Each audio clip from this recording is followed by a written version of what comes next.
We're live across the UK on your favourite local radio station, and it's so nice to introduce a man who is multi-talented, he's funny, and he's very, very attractive. Dara, Briain, how are you? You know, I could possibly try to get away with being funny. What is this? What is the other talent, though? How am I getting into multi-talented here? Well, I think you're multi-talented in the sense that you're a sex symbol and you're a comedian. Yeah, I am. Huge sex symbol. It is, you know, the amount of teenage girls throwing their underwear at me in the middle of a stand-up show, it's phenomenal. Like, I've decided on a principle not to trade on my looks. I think that's very important to me. How are you, Dara? I worry about you because you're so hardworking. Do you think I could collapse and die at some stage? I think so, to be honest with you. I mean, you're a bit like myself. You know, we're a little, overweight, quite honestly. And, you know, at your time of life as well, you have to back off a bit. My time of life? I'm 34. I'm my time of life. You know what I mean? Like, what are these, the golden years? What am I, in the autumn? No, I'm 34. And, you know, and if I die, I'll leave a beautiful corpse. And I would leave quite a job for people carrying that down. I would go for a very light wood in my coffin. Is that what you're saying? I wouldn't go for mahogany or teak, just because frankly there's enough to cart as it is. And you wouldn't want it lined, would you? Let's be honest. No. It's just some sort of, you know, cardboard based felt operation would be fine, and then a trolley as well. But no, listen, enough with the looks thing. All right, it's radio. Surely I can blag my way through radio without having to let on. Well, I try. Anyway, let's talk about Mock the Week, because, I mean, it's coming on leaps and bounds. It'll almost be brilliant soon, won't it? I think we are nudging at brilliance occasionally, but the first two series I thought we were a little bit too contrived, a little bit too structured in what we were doing, and, you know, there was a strong element of, do you know that bit in Take On Me, the video for Take On Me, where he's in the cartoon and then he starts pushing at the edges of the frame and to burst out of it, right? The show is in their way, was like Morton Harkett, well remembered, thumping at the sides of it, wanting to turn to what it could be, which is 7 people sitting around a table, just picking up on what the other person said and being funny with it, which is what it became in this series. And I was worried that it would never quite get there, that it was always going to be a little bit too, here's a contrived game and here's another game and here's another game, but now it's actually looser and looser and looser and looser. And, you know, that means someone like Frankie, who's a genius, can really shine. I got to be honest with you. I mean, I was a big fan of it from the beginning. I still am, because is it funny or not is all you should ask yourself. And it is funny. It does make you laugh out loud, which is your job, really, isn't it? Listen, it is, of course, the job. I mean, you could get worried about all sorts of fashions and trends and things, and journalists certainly have a tendency to talk as if, well, now, since Rob Brydon did that spoof panel show, is it all over for panel shows? And you kind of go, well, no, of course not, because ultimately people still want to see somebody pointing at, say, political leaders or things that are happening and mocking them and going, listen, let's, you know, safety valving this, and just going, here, look at that, that's ridiculous. Like, yeah. So I think there's always going to be a place for putting funny people on the telly. It's also panel games, one of the few times you can actually get stand-ups on the telly, because a lot of the time it doesn't work, but this kind of slides them in a bit and then they can do their stuff. I'm waiting for the News of the World headline, which is going to come sooner or later because you are a chat show host, and it's going to be Dara sleeps with lap dancer. When is that going to happen? God, last time I slept with a lap dancer was around about 4 years ago, and fabulous woman, but Czech, hasn't a word of English, wouldn't be able to negotiate a good price, I'd imagine, with the with the News of the World. I worry about her. Had I known, I would have given her my details for the agents, so that we could have negotiated a good price for her. I could have done a deal with her. No, it's not going to happen, for God's sake. They're wonderful people. I have the utmost respect for all kinds of dancers, and I would happily, you know, put them alongside Darcy Bussell in my affections, but I don't think there's going to be one of those stories. How much of a hostage of fortune is that? How much is that a tape that's going to be played back to me? Are you like me, though, Dara, in a way that I kind of gag for the day when somebody will write anything sexual about me, whether I'm good, bad or indifferent in bed? Well, you know, there is a small element of you'd like it to be known that you are actually a sexual being and not just some amorphous blob in the telly. Yeah, I'm sure there's a part of that. But I'm not sure if I would go so far as to sleep with a lap dancer and then hint at her that she should call the News of the World just to let people know that there's that side to me. What do you like as a touring comedian? I mean, do you go straight into the theatre 2 minutes before you go on stage and then leave immediately afterwards, or do you socialise with your audience in the bar afterwards? Actually, I used to do that, and one of the reasons I did it was because, you know, when you're in your 20s in particular, socialising in quotation marks was probably the whole reason you got into it, to meet your audience. Essentially, it's a 2-hour flirt anyway. But these days, the theatres you work in, they don't open the bars after the show. most of the theatres in the UK, they clear the audience out immediately. So what happens is you do this huge, hey, love me, love me, love me, love me, love me. You go back, you mop your brow, you walk out, and everyone has gone home. And you really have no other option than to walk to a local Indian restaurant, have a meal with your tour manager, and then go home to bed. So it's actually not as rock and roll as it used to be. The fun time is when you're doing the clubs where there's a disco afterwards, and then you hover around and just kind of go, oh, hi, me? Yeah, that was me. Yeah, thank you for asking. But that doesn't happen in theatres, unfortunately. You don't really do jokes, do you? Per se, no. Although obviously I am doing jokes. I mean, had 3 men walk into a bar. We, as part of a cost-cutting exercise, have fired the first 2 men and then made the 3rd man ourselves, right? So it's essentially the same joke. Now I walk into the bar with a duck under my arm and the barman says something.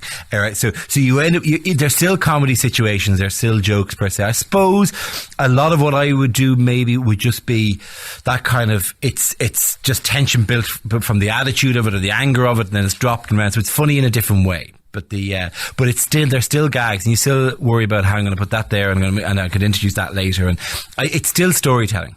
I think you're one of the bravest of today's comedians, because you really do use your audience throughout the entire show. And as I said to you last time, really there's no show that's even remotely the same as another, because you don't know how your audience is going to react. You don't. But the audience are the greatest unexplored resource in most comedy shows. They're sitting there with incredible stories and bizarre opinions and weird kind of things. And if you're not tapping into that, it's just a waste. Because the other thing is, it makes the show look very unique every night. So you come out and you go, hey, how are you? And who are you? And who knows what direction it's going to go. I mean, the last few gigs has been a tile inspector and a ball bearing salesman. The finest one. I mean, I know that on the DVD at the moment, there's a story of the Milky Bar Kid, right? Which is a famous turn and said, what's the greatest thing you've ever done? And a guy said, well, I was the Milky Bar Kid. And was thrown out in a real... Is that the kind of thing you were looking for? Kind of way, right? But this year, the only thing I've come close to that in terms of beauty was in Oxford a couple of weeks ago. I said to a guy, what do you do for a living? He goes, I'm a food scientist. And I said, oh really? Okay. Anything interesting in that? And he went, I invented the Solero. And you haven't lived until you've heard the round of applause that 1,000 people give to the man who invented the Solero. And I said, which one? He said, the tropical one. And you go, quality work. And I said, and was it all your own work? And he says, no, I have to admit it wasn't. But I led the team. And it's just the phrase, I led the team. Like Shackleton led a team. Wolverine leads a team. This guy invented the Solero. And my favourite thing of all about it, right, and it's almost becoming, I've told the story so often now, it's actually becoming polished like a routine. My favourite thing about it was sitting beside him was his wife with her arms crossed in a slightly tired, Jesus, here we go with the Solero thing again kind of face. It's fascinating. But if you don't ask, you don't get is essentially it when it comes to the audience, and you can get gold. Because let's be honest, the best comedy comes from those most awkward moments, doesn't it? Really? Oh, listen, they're the ones I was talking to Barry Humphries during the year. Clang! Sorry, I was talking to Barry Humphries during the year, and he was telling a story about how he had this woman was in sunglasses in his gig in New York, and this is it was a night when the press was in on this Broadway show, and it could have gone either way. And there's a woman in with sunglasses, and he kept going on about look how cool you think you are in your sunglasses, and Dame Ed was going on about this and taking the mickey at her for wearing sunglasses indoor. And eventually she brought the woman up on stage for the finale, and the woman gets up, picks up her white stick, and slowly works her way along the edge to the step where then she walks up, and the whole room is going, oh my God, she's blind. And she took a long time to get to the middle of the stage where Dame Edna was, and Barry says, I could have gone either way at this stage, and I just thought, well, I'll go for it. And he went, Jesus, why didn't you bring the dog as well? And the roof came off the place apparently, and your one was laughing as well. So it was all good. It told me you've just got to go for it. As Jim Davidson would tell you, though, it's a very fine line, isn't it? Yes. Well, some people handle it better than others. It's probably the best way to put it. He is a case in point of you don't walk out and go, oh my God, there are disabled people. My powers are weak. I cannot do jokes if they're disabled. Besides which, give the two questions you ask most audience members are not, when is the last time you climbed a mountain or something. The two questions you ask an audience member are usually, where are you from and what do you do for a living? And if you're honestly telling me that, you look at the disabled people and go, well, clearly you're all in wheelchairs. You can't be either from somewhere or do anything. I'm not going to talk to you. It's a horrible attitude.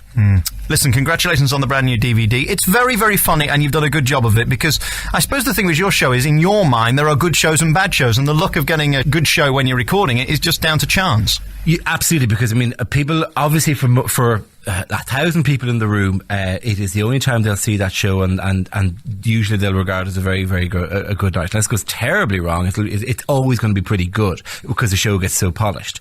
But then there's one person, that'd be me, who's judging it against every other show on the tour, and kind of pitching, well, that was better than that, but not as good as that, like whatever. And I have a ridiculous frame of reference to it. So if you manage to do a night where the lights are on, so you can see the audience, and it's all that kind of slightly artificial attitude that you have to have when you're filming a DVD, and yet you still get a lot of crack out of the crowd, and there's a lot of audience messing around, so you get a flavour of that kind of stuff going on as well, which is the most difficult thing to capture.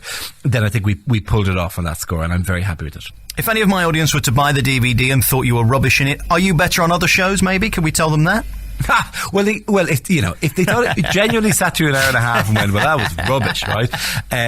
Either way, as an extra, we put in the Jack D live at the Apollo set when I did the BBC One. That's just thrown in as a free extra, which is another 35 minutes of a previous show. And frankly, if they sit through that and don't like that, then they're at the wrong party. They really shouldn't be there at all, right? They're not fans of that. There's a load of stuff on. If I don't woo them with that, then there's nothing I can do. Yeah, go and see Ken Dodd or somebody. Yeah, exactly. Listen, great to talk to you. One of my favourite people, and I think you're a brilliant comic, and you're a great host of Mock the Week, because you don't show off on it. There are too many show-offs on these programmes, and you just allow your guests to be funny, and then when you can be funny, you're funny.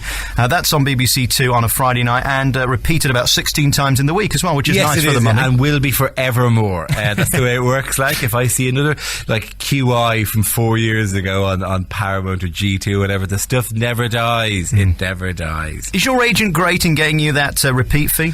If repeat fee, you're having a laugh, my friend. Repeat fee. I'm going to say something rude there, but no, it's just an unexpected bonus to see a younger, slimmer version of yourself on channel 217 when you're flicking through. All right, Dara, Briain, great to talk to you, and thanks a lot for talking to us. Thanks very much. Come on. The Alex Belfield In Conversation podcast with daisymedia.co.uk.